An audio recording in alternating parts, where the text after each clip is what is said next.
अच्छा, दज्जाल निकलेगा, एक रिवायत मिलती है हज़रत तमीम दारी की, जी हाँ, कि कश्ती के थपेड़े सही मुस्लिम की है कि 1 महीने बाद उन्हें एक साहिल पे उनकी कश्ती टकराई, उसके बाद जसासा वाली हदीस, जसासा वाली हदीस, और मैं अंदर जाओ दज्जाल जकड़ा हुआ है।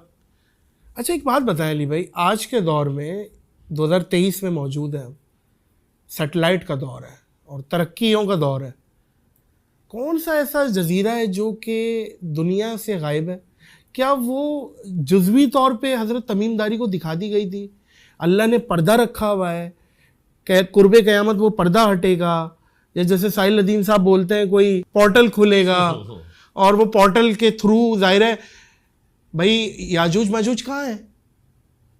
कहा जाता है कि कोई ज़मीन का हिस्सा बाकी नहीं रहेगा, इतनी लाशें होंगी, तो वो याजूज माजूज एग्जैक्टली ज़मीन पे तो फिजिकली नज़र नहीं आते। तो ये इस